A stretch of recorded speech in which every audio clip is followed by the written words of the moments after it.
The emergency room doors burst open at 11:47 p.m. on a cold October night, and what the medical staff saw made their blood run cold. 72-year-old Robert Chen, a decorated Korean War veteran and beloved high school teacher for 40 years, lay on the gurney with blood streaming down his face. His left eye was swollen shut, 3 ribs were fractured, and his right arm hung at an unnatural angle. But it wasn't the physical injuries that haunted the nurses. It was the look of profound sadness in his one good eye. "She just kept laughing," he whispered to the attending physician. "I asked her to please slow down in the school zone, and she laughed at me." The she in question was 23-year-old Madison Hartwell, daughter of Mayor Richard Hartwell, one of the most powerful men in Riverside County. Madison had been caught on multiple security cameras speeding through the elementary school zone at 60 miles per hour, in a zone marked for 15. When Mr. Chen, who volunteered as a crossing guard every morning, stepped into the street with his stop sign to flag her down, she didn't just ignore him. She accelerated. Witnesses would later testify that Madison swerved deliberately, clipping Mr. Chen and sending him flying onto the sidewalk. Then, in a moment that would be replayed on every local news station for weeks, she stopped her Mercedes, rolled down her window, and laughed. She actually laughed before speeding away, her tires screeching against the asphalt. "Do you know who my father is?" Those were the only words she'd spoken, according to 3 separate witnesses. By the time police arrived, Madison was already at her father's mansion, protected behind iron gates and a team of expensive lawyers. The mayor's office released a carefully worded statement expressing concern for all parties involved, while his attorneys immediately began negotiations for a plea deal. But the community of Riverside wasn't having it. Within 24 hours, over 15,000 people had signed a petition demanding justice. Mr. Chen's former students, now parents, business owners, doctors, and teachers themselves, organized a vigil outside the courthouse. The local news ran stories featuring dozens of people whose lives had been touched by the gentleman who'd taught chemistry with such passion that half the town's engineers credited him for their careers. "He taught my mother," said one woman, tears streaming down her face as she held a candle outside the courthouse. "He taught me. He was teaching my daughter. 3 generations." And she just laughed. The pressure mounted. The district attorney, facing a potential recall election, announced that Madison Hartwell would face the full extent of the law: aggravated assault, reckless endangerment, leaving the scene of an accident, and assault on a senior citizen. Mayor Hartwell's smug smile began to fade when he realized his usual connections weren't working this time. The case was assigned to Judge Theodore Mitchell, a 70-year-old veteran of the Vietnam War who'd spent 35 years on the bench and had a reputation for being utterly incorruptible. "We'll see how this plays out," the mayor told reporters, his jaw tight. "My daughter is innocent, and the truth will come out in court." The truth. Everyone knew the truth. They'd seen it on video. They'd heard the witnesses. They'd visited Mr. Chen in the hospital, where he lay with tubes and monitors tracking every fragile heartbeat. The trial was set for November 15th. The entire town held its breath. But a revelation in the courtroom was about to change everything. The Riverside County Courthouse had never seen such a crowd. Every seat in the gallery was occupied, with dozens more people standing along the walls and spilling out into the corridors. News cameras lined the steps outside, their reporters speaking in hushed, serious tones about privilege, justice, and accountability. Inside courtroom 4, the air felt heavy, charged with anticipation and anger barely held in check. Judge Theodore Mitchell entered at exactly 9 a.m., his black robe crisp, his silver hair neatly combed, his weathered face betraying no emotion. The bailiff called for everyone to rise, and the sound of 200 people standing in unison echoed like thunder. "Be seated," Judge Mitchell said, his voice calm but carrying the authority of 3 decades on the bench and a lifetime of service before that. The Medal of Honor pinned inside his desk drawer, earned in the jungles of Vietnam, wasn't visible, but somehow everyone in that room could feel its weight. The prosecution table was staffed by 3 serious-faced attorneys, their files organized with military precision. At the defense table sat Madison Hartwell and her legal team, 5 lawyers from the most expensive firm in the state, all in $1,000 suits. And Madison herself. She entered the courtroom like she was walking into a country club, not a place where her freedom hung in the balance. Her designer dress probably cost more than most people in the gallery made in a month. Her hair was perfectly styled, her makeup flawless.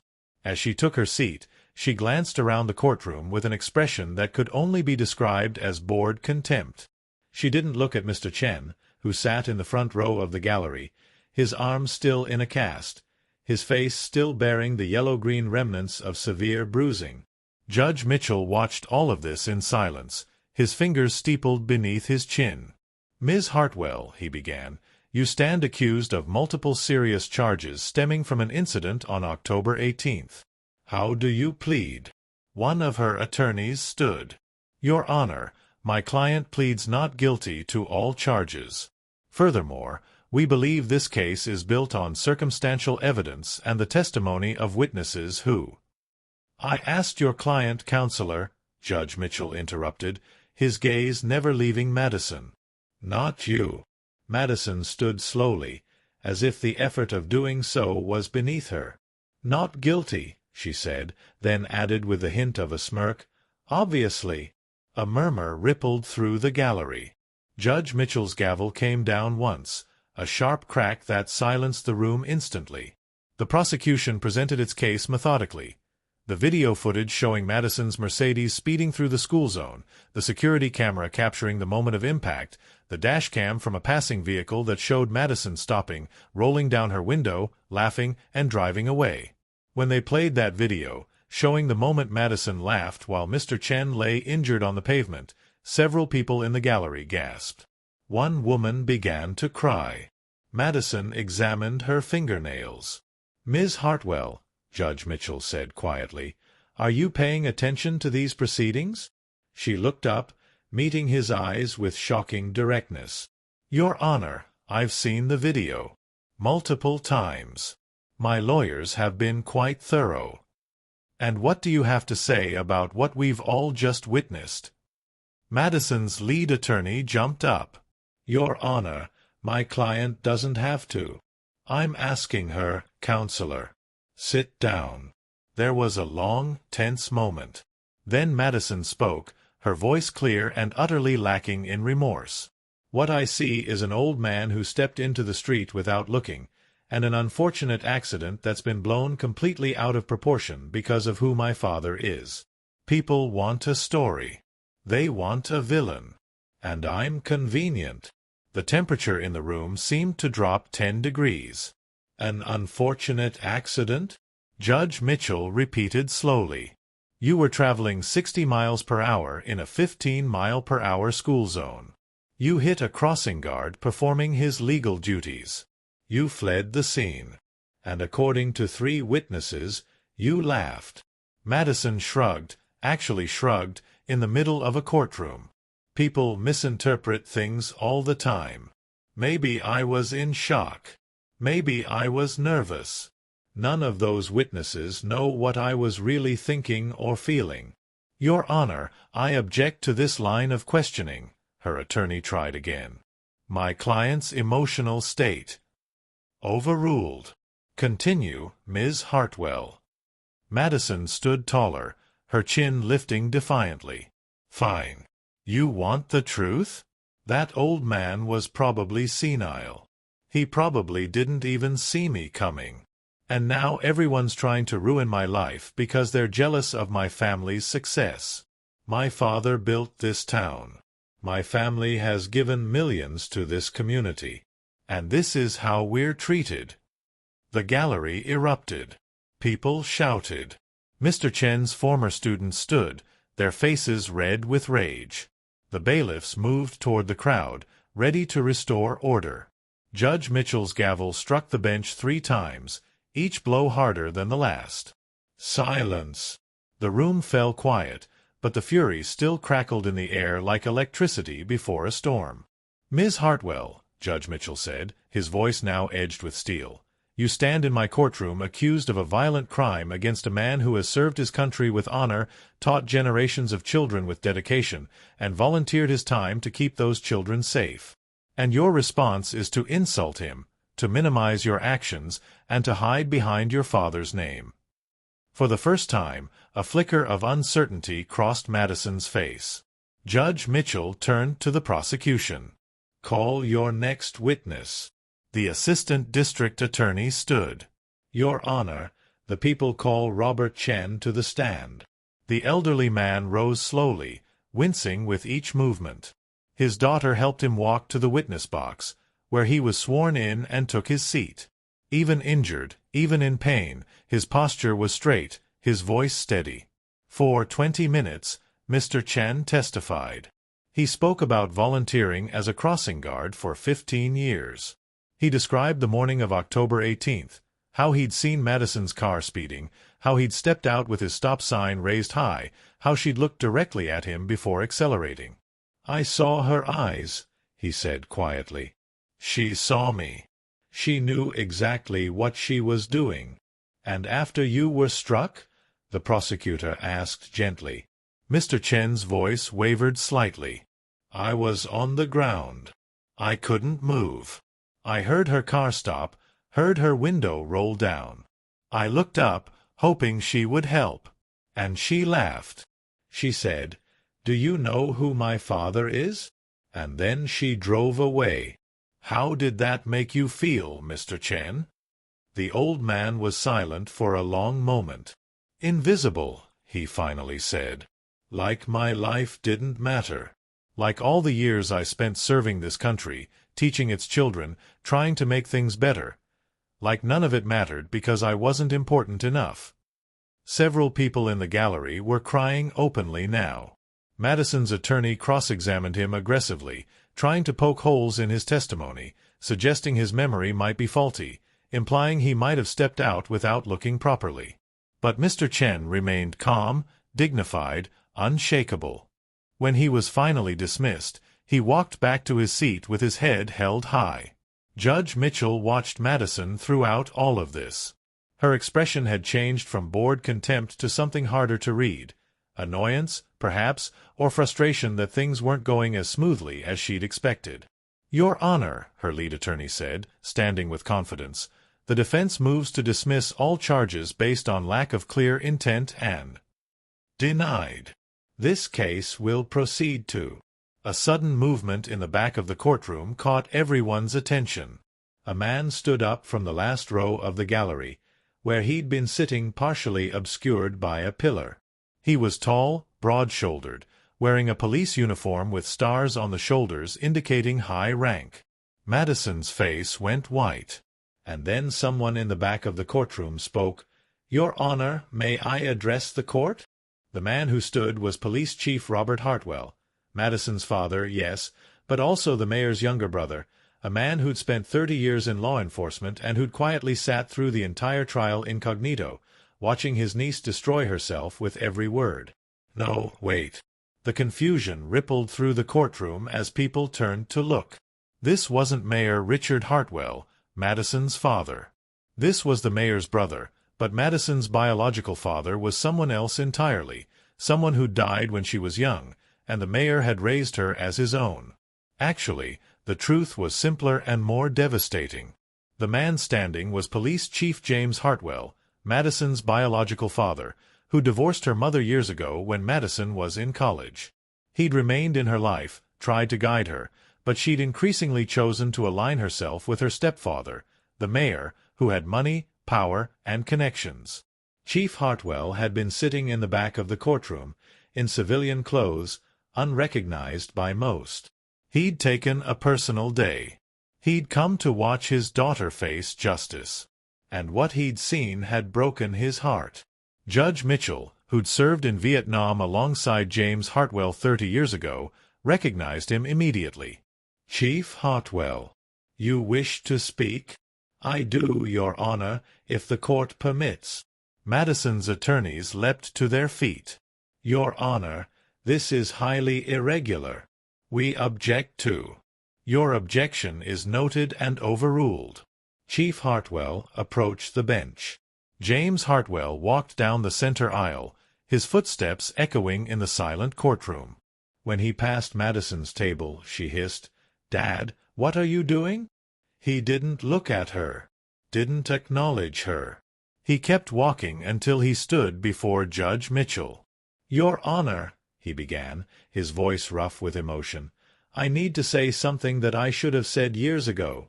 I need to speak not as a police chief, but as a father who has failed." Judge Mitchell nodded slowly. "Proceed." James turned to face the courtroom, his eyes finding his daughter. "Madison, I watched you grow up. I watched you become intelligent, talented, capable of so much good. And I watched you slowly turn into someone I don't recognize." "Dad," she started, but he held up a hand. "I'm not finished. When your mother and I divorced, you were angry. I understood that. When you chose to spend more time with your stepfather, the mayor, I understood that too. He could give you things I couldn't: money, status, connections. But what I didn't understand, what I failed to see until today, was that somewhere along the way, you stopped believing that actions have consequences. You started believing that your last name could protect you from everything." His voice cracked. "I did that. I taught you that. Every time I made excuses for you, every time I looked the other way when you broke the rules, every time I used my position to get you out of trouble, I taught you that you were above the law." Madison's face was flushed now, her composure finally cracking. "You don't understand." "I understand perfectly," James said, his voice hardening. "I understand that you nearly killed a good man because you were too arrogant to slow down. I understand that you laughed at him while he lay injured. I understand that you've shown no remorse, no empathy, no basic human decency." He turned back to Judge Mitchell. "Your Honor, I came here today because I wanted to do what I should have done years ago. I wanted to make sure my daughter faces real consequences for once in her life." Chief Hartwell, one of Madison's attorneys, began. "I'm not done." James's voice thundered through the courtroom. "For 15 years, I've been the chief of police in this town. I've arrested teenagers for shoplifting. I've put people in jail for DUIs. I've enforced the law without favor or prejudice, except when it came to my own daughter. I've been a hypocrite, and I've been a coward, and I'm done." He pulled something from his pocket, an envelope. He handed it to Judge Mitchell. "This is my resignation from the police force, effective immediately. I can't serve as chief of police when I've spent years enabling my daughter to become exactly the kind of person I spent my career arresting." A collective gasp went through the courtroom. Madison stood up, tears streaming down her face now. "Dad, no, you can't." "Sit down, Madison," he said quietly. "But she didn't. You're ruining your career for this?" "For him." She pointed at Mr. Chen. "He's nobody. He's just an old man who—" "Madison!" James's roar silenced her. "That old man served his country with more honor than you've shown in your entire life. That old man taught half this community, including several people in this courtroom who are better people than you'll ever be if you continue down this path. And that old man has more worth in his broken bones than you have in your whole body right now." Madison sank back into her chair, sobbing. James turned to Mr. Chen, who sat watching with wide eyes. "Mr. Chen, I can't undo what my daughter did to you. I can't give you back the weeks of pain, the medical bills, the trauma. But I can tell you that I'm ashamed. I'm deeply, profoundly ashamed of the person I raised, and I'm sorry." Mr. Chen nodded slowly, his expression unreadable. Finally, James looked at Judge Mitchell. "Your Honor, I have one request. I'm asking you, begging you, to apply the law fairly and fully. No leniency because of her last name. No special treatment because of my years of service or her stepfather's position. Give her exactly what she deserves." Make it count. Judge Mitchell's expression softened slightly. Chief Jim, you don't have to resign. Yes, I do. I have to face consequences too. That's how this works, right? That's what we teach our children. Actions have consequences. Well, I acted, or failed to act, for years. Now I face the consequences. He glanced one more time at his daughter, and his voice dropped to a whisper. Maybe we both can learn what accountability really means. With that, James Hartwell walked back up the aisle and out of the courtroom, leaving behind 30 years of service, his pension benefits that wouldn't fully vest, and a daughter who finally understood that she wasn't protected anymore. Judge Mitchell sat in silence for a long moment, the resignation letter on his desk. Then he looked at Madison, whose makeup was ruined by tears, whose designer dress suddenly looked like a costume, whose whole world had just collapsed. "Ms. Hartwell," he said quietly, "your father just made the hardest choice a parent can make. He chose principle over comfort. He chose accountability over protection. The question now is, what will you choose?" Madison couldn't speak. She could only cry. "This court will recess until tomorrow morning at 9 a.m., at which time I will deliver my verdict and, if applicable, my sentence. We're adjourned." The gavel fell, but no one moved. Everyone sat in stunned silence, processing what they just witnessed. A father loving his daughter enough to let her fall, a police chief valuing justice over his own career, a man choosing to tear down everything he'd built because it was the right thing to do. In the back of the courtroom, Mr. Chen wiped tears from his eyes. Not tears of vindication, but tears of profound sadness for a family torn apart by pride and consequence. Tomorrow would bring judgment. Tonight would bring reflection. And Madison Hartwell, for the first time in her privileged life, would face the long, dark night of her soul alone. Judge Theodore Mitchell didn't sleep that night. He sat in his study, the resignation letter from James Hartwell on his desk beside the case files, beside the photographs of Robert Chen's injuries, beside his own Medal of Honor in its worn velvet case. He thought about justice, about mercy, about the delicate balance between punishment and redemption. At 2 a.m., he made his decision. The courtroom was packed again at 9 a.m. The news of Chief Hartwell's resignation had made national headlines. Legal experts from across the country were weighing in, debating whether judges should show leniency when a defendant's family has already suffered consequences. Madison entered the courtroom looking utterly transformed from the day before. No designer dress, just a simple black suit.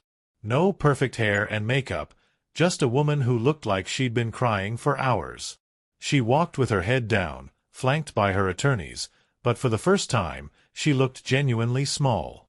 In the gallery, Mr. Chen sat in his usual spot. Next to him, surprisingly, sat James Hartwell. The former police chief had returned, no longer in uniform, just a father coming to support his daughter through the hardest day of her life. Judge Mitchell entered, and everyone rose. "Be seated," he said, and the gravity in his voice made it clear that this would not be a routine sentencing. "Yesterday," he began, "this court witnessed something extraordinary. A father made a choice that few parents would have the courage to make. Chief James Hartwell, Mr. Hartwell now, resigned from a distinguished 30-year career in law enforcement because he recognized that he had failed to teach his daughter the most fundamental lesson a parent can teach, that actions have consequences, and that no one, no matter their name, their wealth, or their connections, is above the law." He paused, letting his words sink in. "Ms. Hartwell, stand please." Madison rose on shaking legs, her attorneys standing with her. "I have spent the past 16 hours reviewing every aspect of this case.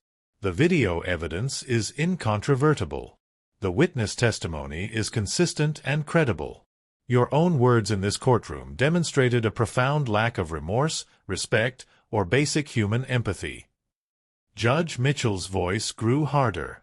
"You nearly killed a man who has spent his life in service, to his country, to his community, to generations of children. And your response was to laugh, to mock him, to suggest that his life was worth less than your convenience. Madison's shoulders shook, but the judge continued.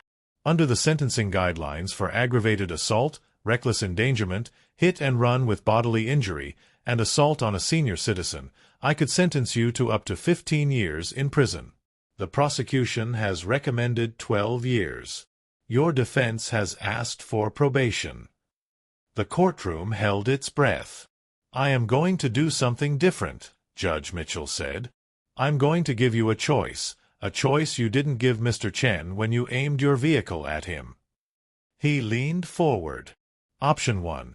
You can accept a sentence of 8 years in state prison, serving a minimum of 6 years before parole eligibility. Your attorneys will likely tell you this is a generous offer given the severity of your crimes. Madison's knees buckled slightly. Her attorney steadied her. Option 2, the judge continued, is what I call a transformative sentence. You will serve 2 years in county jail with no early release.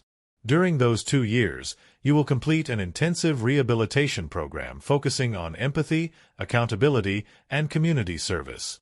Upon release, you will be placed on 10 years of supervised probation with the following conditions. He read from a document. You will complete 3,000 hours of community service, specifically working with senior citizens and veterans.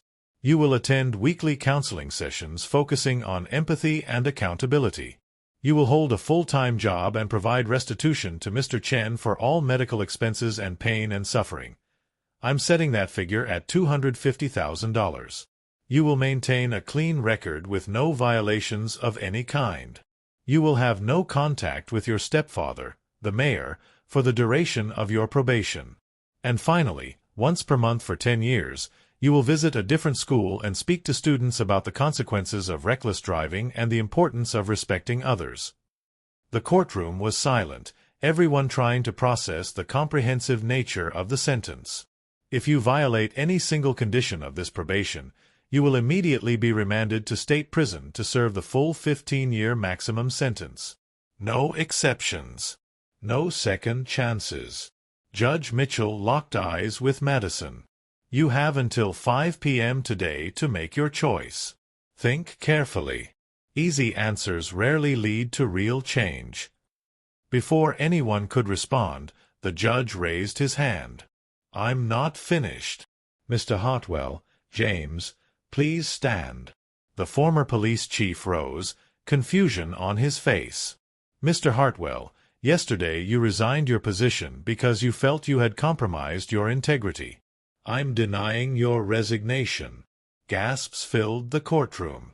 You don't have that authority, James began. You're right.